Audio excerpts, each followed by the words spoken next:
and welcome to the official YouTube channel of Cherokee County Government. I am Erika Neldner, Communications Director for Cherokee County, and today we have with us Chief Appraiser Steve Swindell, and we're going to be talking about real estate exemptions. Steve, thanks for joining us today. Thank you, Erika. It's nice to be here. Let's start off with the basics. What are real estate exemptions? Okay, real estate exemptions are passed by the state. They're constitutional. That's where they start anyway, and then each local jurisdiction has the ability to adopt whatever rules for homestead exemption that they'd like. So in the state's case, they have a basic $2,000 exemption that would be taken off the 40% assessed value for both county M&O, maintenance and operations, and school M&O.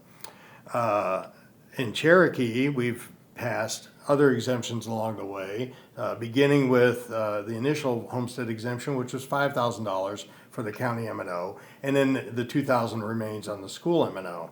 And then the county went further in 2007, 2008, and passed what's called a floating homestead.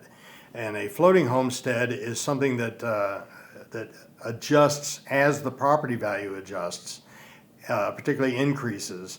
Then that exemption amount also increases. So people that stay in their homes longer tend to not see much of a change in the actual tax amount that they pay based on that exemption for the county M&O portion of their tax bill. That's a very good and robust exemption. Over time, it really can amount to something, and I think people are seeing a lot of savings, at least on their county portion of their tax bill over time. We also have a 62 and over school tax exemption in Cherokee County. It's capped.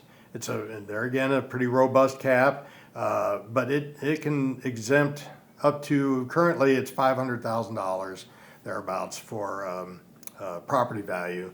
That exemption exempts that amount, and then anything over that you'd actually pay tax on. But that tends to be very robust compared to a $2,000 exemption. So we have some very good local option homestead exemptions. There are other state exemptions like 100% disabled and 100% disabled veteran and some things along those lines. And those our local exemptions don't stack on top of any of these other state exemptions. So we try to suggest to anybody that applies for any of the exemptions in Cherokee County what might work better for them, depending on their situation. What does a resident do to figure out if they even qualify? Well, any homeowner, if you own the property and your name is on the deed, qualifies for the standard homestead. Well, thank you for joining us today. If you don't have your homestead exemption yet, you have until April 1st of 2024 for the current tax year. Just give the tax assessor's office a call or visit them in Canton on Marietta Highway. Thanks for joining us today.